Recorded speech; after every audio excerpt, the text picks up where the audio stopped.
從前有個男仔叫彼得，佢成日都唔識得享受當下，總係想時間過得快啲。冬天嫌凍，想快啲春天；返學覺得悶，又想快啲放假。有一日，佢放學行過森林嗰陣，遇到一個婆婆。婆婆俾咗一個裝住神奇絲線嘅發光線球佢，仲話俾佢聽，呢條係你生命嘅絲線。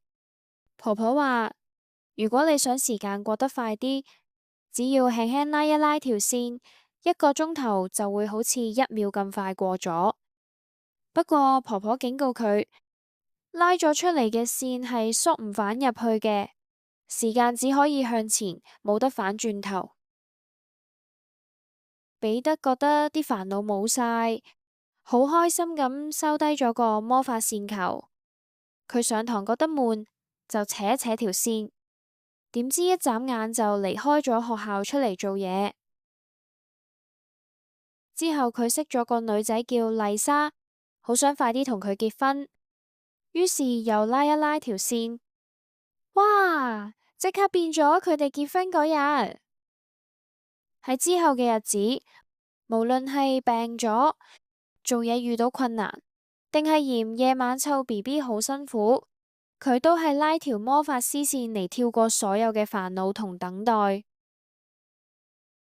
就係咁，時間飛逝，不知不覺間，佢已經變咗個老伯伯，佢老婆都變咗老婆婆，啲仔女都大個搬走晒。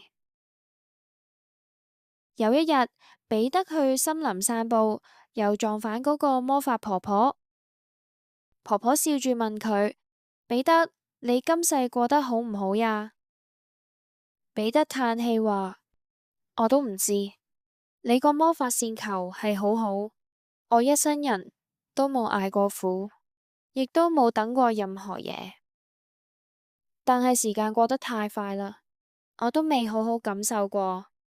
無論係開心定唔開心嘅事，我都未經歷夠，而家剩低嘅時間已經唔多啦。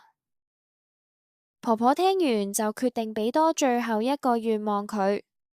你想繼續用呢條魔法線，定係想由頭嚟過，唔再用佢？彼得毫不猶豫揀咗將個線球還俾婆婆，選擇重新嚟過。當佢擘大眼，佢發現自己喺張床度醒返，變返一個細路仔。原來一切都只係一場夢。而家嘅彼得成為咗世界上最開心嘅人，因為佢知道真正嘅魔法唔係跳過所有嘅煩惱同等待，而係勇敢擁抱人生嘅每一個目標，用心去感受同累積生命入面每一分每一秒嘅回憶。